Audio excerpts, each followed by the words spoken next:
Yun guys, good morning. So today is October 6, Monday. Another work week for us. Sa mga nagtatrabaho, sa lahat, umpisa na naman tayo. Kayod na naman tayo. So unang-una, happy birthday sa tito ko, Tito Rons. Happy birthday. I miss you. Tapos gusto ko magpasalamat din sa mga friends and yung mga nag-subscribe sa munting channel natin.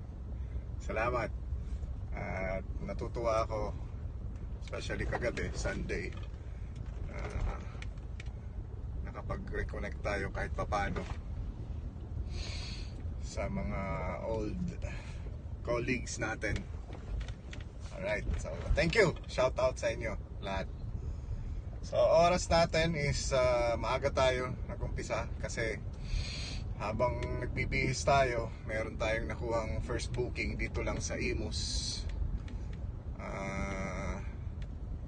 Around 5 kilometers. May pipick upin natin. Tinatawagan ko si yung nag-book, hindi pa sumasagot. Pero yun nga,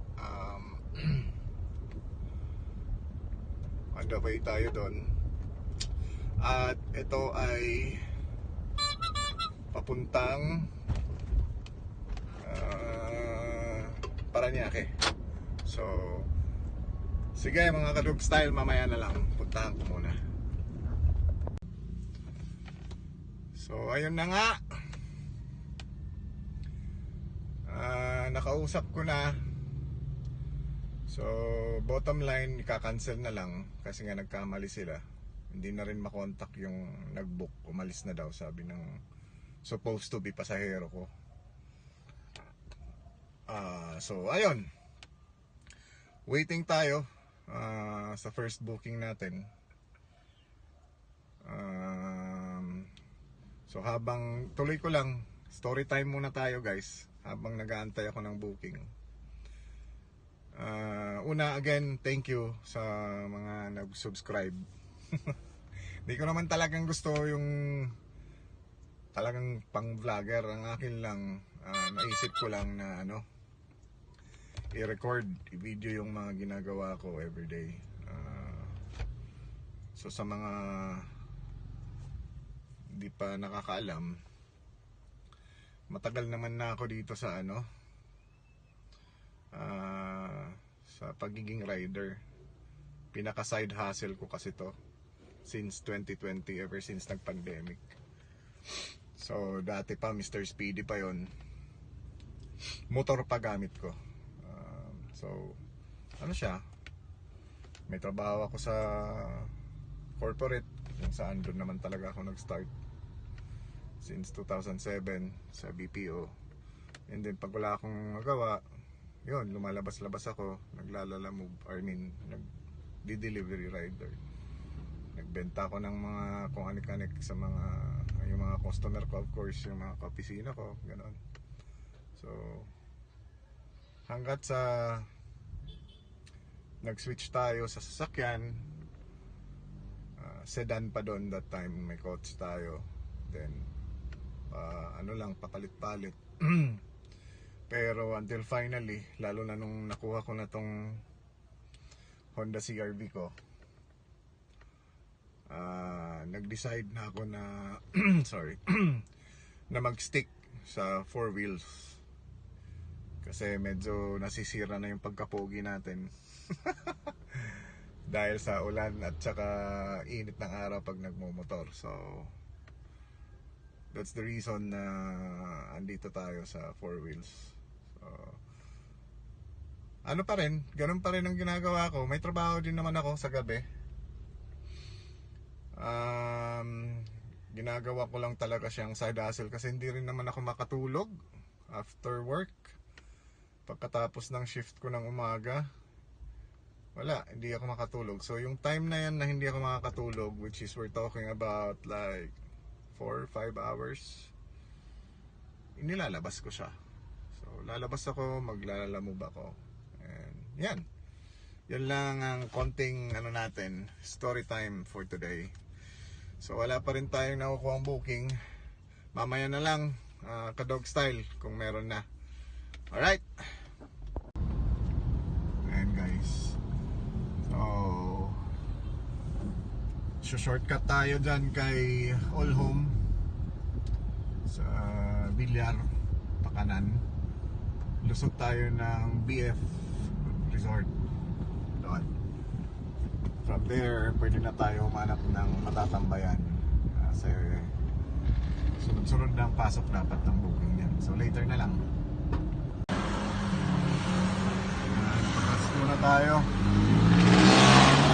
sa Union.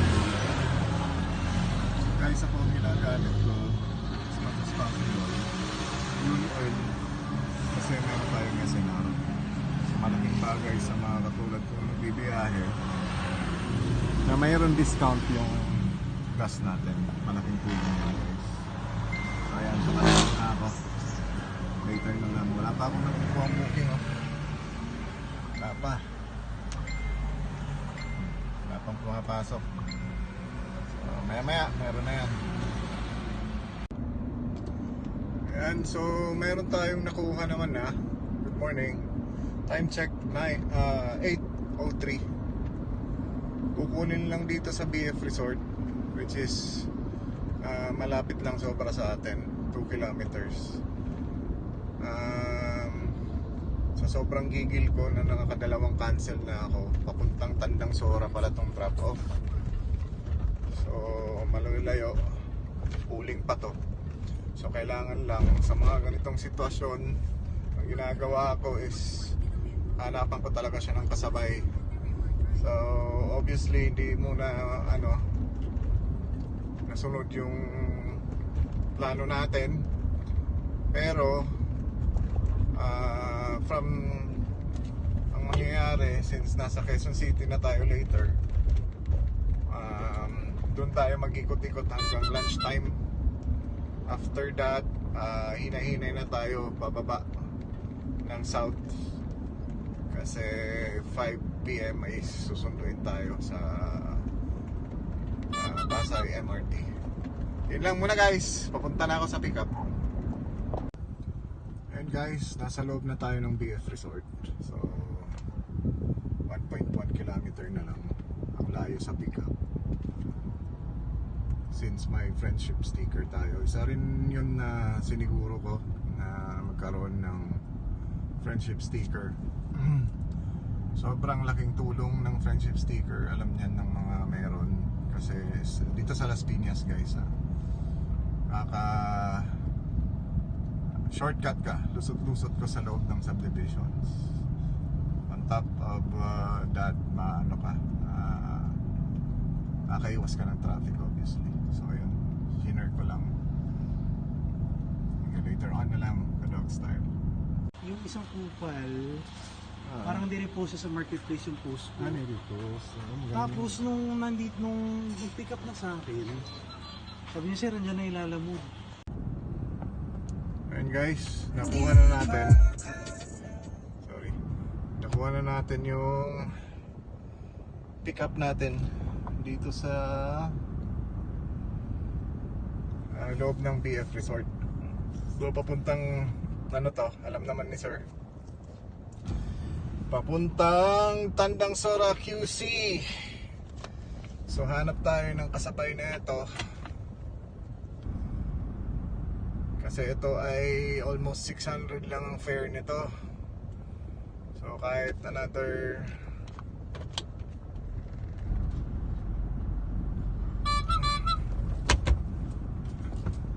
booking para hindi tayo lugi sa biyahe. Kahit 200 kg yung mga pang sedan na nagbubook. Yan, pwede natin kunin yan. Alright, so hanap lang ako guys. later na lang. Ayan guys, dito tayo sa Gedli, sa may Alabang Sapote, sa PhilAm All Home. So waiting tayo ng isasabay na booking papuntang Quezon City or Makati, basta yung mga papunta doon, para hindi sayang yung biyahe natin. Meron naman mga pumapasok pero Muntinlupa, lalayo ang pick up, Eguls.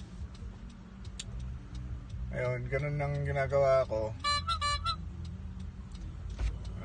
pag ganyan, gilid lang gilid para makahanap ng pangsabay. Later na lang guys. Okay guys, good morning. Time check 8:40. So may nakuha na tayong regular booking kasabay nitong papuntang Tandang Sora. Ito naman ay kukunin lang dito sa Alabang Sapote, dire-diretso lang. Ang pick up is 5 kilometers from here. And then ang drop off nito ay una dyan lang din sa may Alabang. So sa service road, East Service Road. Then yung pangalaw is Makati. So okay din naman ang fare, ang dagdag sa una nating nakuha. So more or less yung total natin sa biyaheng ito kasama na yung Patandang Sora is around 1,100 siguro, mga ganun. So ayan, goods na yan. Alright, later na lang. And guys, dito tayo sa pick up ng second booking natin. Pagkain to. Ayan, wait lang natin si madam.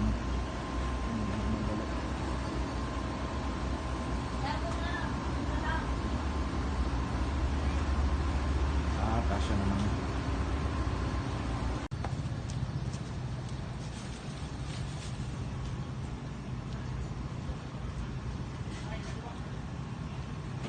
Nako-contact naman ma'am yung last na. Nako-contact naman yung mga nandito. Yung mga number na andito, nako-contact naman yung pagdadapukan. Okay. So ayan na lahat ang green belt natin na drop off guys. Tawagan ko lang yung drop off sa green belt. Kaya na lang. Okay, time check 9:04. Diretso na natin to sa East Service Road, kasi 2 drops to guys isang East Service Road tsaka isang Makati. So East Service Road 4 kilometers lang naman. So kaya na lang guys, diretso ko muna to. Ciao. Yun, yung pupuntahan natin sa East Service Road, pick up din pala yun. Kasi tinawagan ko si ma'am ngayon, kasi parang nagtataka ako, wala namang instruction nila kung alin dun yung East Service Road sa mga items na yun na first na kinuha natin. Yun pala, lahat pala, pati itong pipick upin natin sa East Service Road, lahat pala is Makati, lahat ibababa. So ayun, klaro na. Alright, sige. And guys, dito na tayo sa second pick up sa may East Service Road. Sabi ni ate, antay lang daw, ilalabas niya. Tawagan ko lang yung green belt kung papayag siyang mag-SLEX tayo kasi traffic yung service road. Ayan na lang guys. And guys, time check 10:20. Deliver na natin yung second booking natin. So yung pooling pa rin yung andito sa yung karga-karga natin ngayon. Hanap tayo ng papuntang Quezon City dito sa Makati. So maya na lang guys. Ayan guys, may nakuha tayong kasabay ulit. Ito naman ay papuntang Cubao since tayo ay papunta naman ng Tandang Sora. One box lang siya, regular booking. Ang dagdag na rin sa gas. Ayos. Later na lang guys, puntahan ko muna to. Pasay. Update guys. 10 to 11. So, na-pick up na natin. Walang signal dito sa ilalim eh. Papunta na tayo sa EDSA Cubao. Pinicturean ko na lang muna sa phone ko. Ayan, later na lang guys. So, ayan guys, punta tayo ng EDSA. So travel time natin is 52 minutes, 12 kilometers. Right, ayan na lang guys. Atid ko muna to para malapit-lapit na tayo dito sa pooling. Kasabay pa rin natin yung pooling guys. Alright.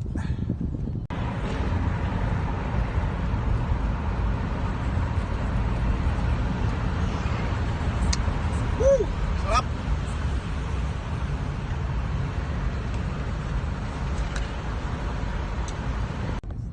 So, medyo kapos na tayo sa oras. Matatagalan na si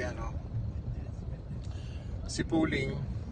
So pag mga ganitong sitwasyon ang ginagawa ko, after nitong EDSA, hindi na ako kukuha. Since Quezon City naman na yun, didiretso na muna natin yung pooling para at least yung time frame hindi naman ganun natin naabuso in terms of sa pag-drop ng item nila. Pati to, hindi pa bayad si seller. Medyo pinagkatiwala sa atin na anong tawag na ito, dapat tawagan muna siya, masettle muna ba yung GCash nila ng payment para sa kanya before natin ibagsak yung item na to. Alright, so palabas tayo ng ano bang nito, ayan, diretso na tayo ng Aurora Boulevard, tapos EDSA. Doon ang drop off ng isang box natin kakukuha lang ngayon. Then Tandang Sora na. Right. Yan, dyan sa Lab 123 yung drop off natin. Right. So diretso ko muna tong Tandang Sora. Tingnan natin gaano ka pa kalayo.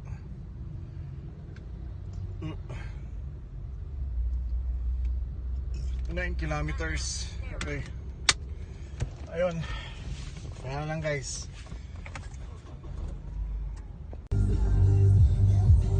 Guys, EDSA tayo. Pa-U-turn, pabalik ng papuntang East Avenue ang daan natin. Alright. Ayan guys. So, na-drop off na po natin yung pooling service. Dito tayo ngayon sa Tandang Sora. Dito tayo rin mag-antay ng pagod ako dun booking. Kukuha tayo ng mga papuntang Pasay. Alright. Okay guys, mayroon tayong nakuha na Ford booking update. Oras, 1:00. So dito lang to sa 2 kilometers sa pick up sa may Tandang Sora Avenue. And then papunta siya ng ayan, papunta siya ng Mandaluyong. Tapos may pang-5 tayo, kukunin siya sa Matandang Balara. Ang deliver naman niya is Las Piñas.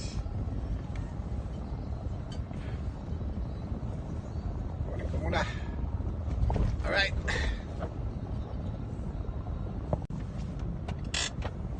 Guys, dito na tayo sa pick up Sikip. So update lang guys, nakausap ko naman na yung ano, both pick up and drop off. Kasi nag-worry kanina yung drop off, yung pick up. Baka daw kasi hindi niya makontak. Pero okay naman na, papunta na ako sa pick up. Ito yung dog cage, dalawa na papuntang Mandaluyong. Malapit na ako, 620 meters na lang. Alright, and guys, nakuha na natin yung pick up natin dito, yung dog cage. Plastic lang pala siya, hindi ko na nabidyohan, mainit. So labas tayo. Ito palang pang 5 natin, meron siyang time frame hanggang alas 4. I think may hirapan tayo ng alas 4 na andun sa Las Piñas kasi Mandaluyong pa tong ano, Mandaluyong itong deliver natin sa dog cage.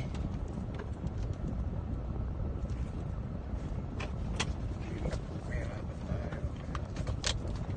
Ang plano ko, tawagan ko si yung nag-book customer, kasi hindi kayanin para kung ano, cancel na lang. Hanap siya ng ano, diba? Right, mamaya na lang guys, masikip dito. And guys, so waiting tayo, ilalabas nila yung 7 bags of cheese.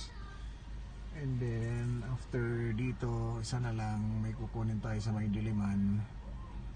Ano rin yun, frozen daw. Minsan lang magkarga ng frozen, pero sana frozen talaga siya. Kasi syempre iniingatan din natin yung ano, yung sasakyan natin. Ayaw ko ng mga fresh na pag natunaw mapupunta sa carpet natin, negative yun. So ayan, so antayin ko lang ilabas yung mga items dito. Proceed na ako sa last booking ko dito sa ano, sa Diliman, then diretso na Mandaluyong. Alright, okay guys, so papunta akong Kulyat. Meron kasabay na sa pooling natin pa Mandaluyong. Mandaluyong din sa show yung ano, yung drop off. And then yung isa sa Diliman, sabay din Mandaluyong din ang drop off sa show din. Alright, kunin ko muna tong mga to. Woohoo! Yung babae na ito saan? Dito na. Guys, dito na tayo sa pick up papuntang Shangri-La. Ayan. Papuntang Shangri-La ba to? Pam? Shangri-La ba to? Mall? Okay. Nakakontak naman yung ano doon, tao. Okay guys, nakuha na natin lahat ng pick up. So Mandaluyong to lahat. Proceed na tayo doon. ETA natin sa una mag-alas 2:53. So let's go.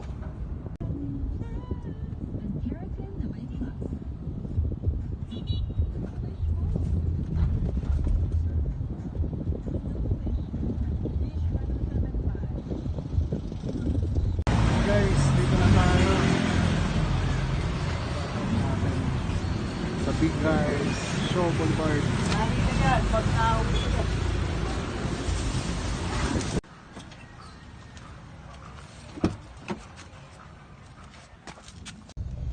Ayun guys, time check, alas 3.